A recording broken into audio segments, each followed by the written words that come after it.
সকল দর্শককে স্বাগত। এই মুহূর্তে যে ছবি আপনারা দেখতে পাচ্ছেন, দক্ষিণ চব্বিশ পরগনার ভাঙড়ে গতকাল নওশাদ সিদ্দিকীকে গ্রেপ্তার করেছিল কলকাতাতে। আর সেই গ্রেপ্তারের প্রতিবাদে কিন্তু ইতিমধ্যে ভাঙড়ের শানপুকুর অঞ্চল থেকে আইএসএফ এর কর্মী সমর্থকরা তারা কিন্তু পথে নেমেছে এবং প্রতিবাদ মিছিল করছে।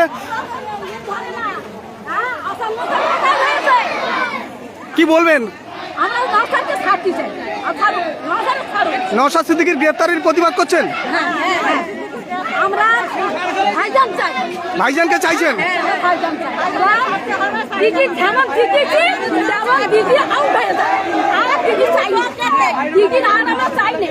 অজানা রহস্য নিউজ বাংলা সকল দর্শক, আপনারা কিন্তু ইতিমধ্যে শুনতেই পাচ্ছেন মহিলারা গর্জে উঠেছে যে আমরা নওশাদ সিদ্দিকীকে গ্রেপ্তারের প্রতিবাদ জানাচ্ছি।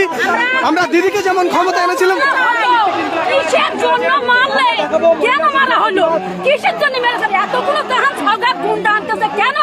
এই প্রতিবাদ আমাদের দিতে হবে। দিদি যেমন দিদিছি তেমন দিদি আউট হোক।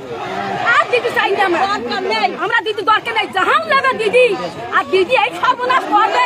দিদিকে জাহান দেশল জন্ম, দিদি জাহান দিচ্ছে কেন? হ্যাঁ, এত গুন্ডা পাইনি দিদি আনতেছে কেন? হ্যাঁ, আমরা শান্ত সুস্থ থাকতে চাই। ভাইজান করা জাহান লেছে, এইটা আমাদের দেখাও, দেখাও আমাদের এটা দেখাতে হবে। আমরা সর্বনাশ করছে। আজ আমার ছেলে মীরা অপরাধী পুলিশে জানিয়েছে, আর সেই একেবারে পুলিশকে নিলে কাছে বললে তাই না আমার সে ভাঙড়ে নিয়ে লেখা ঢুকিয়ে তার 10 দেওয়া দেখতে হবে। আমরা পাগলের মতন হাই হাই করছি কেন? কিসের জন্য? কেন করবে? কিসের জন্য করেছে? এইটা আমাদের দেখাও। অজানা রহস্য নিউজ বাংলা সকল দর্শক, আপনারা কিন্তু শুনছেন যে একেবারে মা বোনেরা গর্জে উঠেছে। নওশাদ সিদ্দিকীর গ্রেপ্তারির প্রতিবাদ জানাচ্ছে। অবিলম্বে তাকে ছাড় দিতে হবে এবং কেন তাকে গ্রেপ্তার করা হয়েছে তার কিন্তু পথে নেমেছেন ইতিমধ্যে মহিলা সমর্থকরা। আমরা সরাসরি আপনাদেরকে সেই চিত্র দেখাচ্ছি শানপুকুর অঞ্চল থেকে।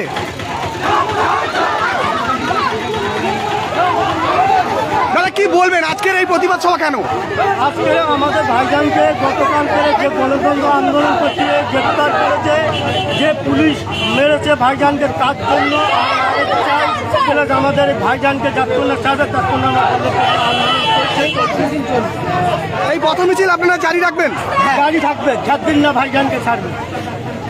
ভাঙড়ের নিমকুড়িয়াতে একেবারে পথ মিছিল, তারা কিন্তু প্রতিবাদে গর্জে উঠছেন যে নওশাদ সিদ্দিকীকে কেন গ্রেফতার করা হয়েছে। অবিলম্বে নওশাদ সিদ্দিকীকে পুলিশ থেকে নিরাপত্তা দিতে হবে। নিরাপত্তা দিচ্ছে কোথায়? নিরাপত্তা যদি দিত আজকে নওশাদ মার খেত, আজকে জেল থাকতে হতো। আজকে সাধারণ মানুষ, সাম্প্রদায়িক মানুষের জন্য আজকে নওশাদ লড়াই করছে।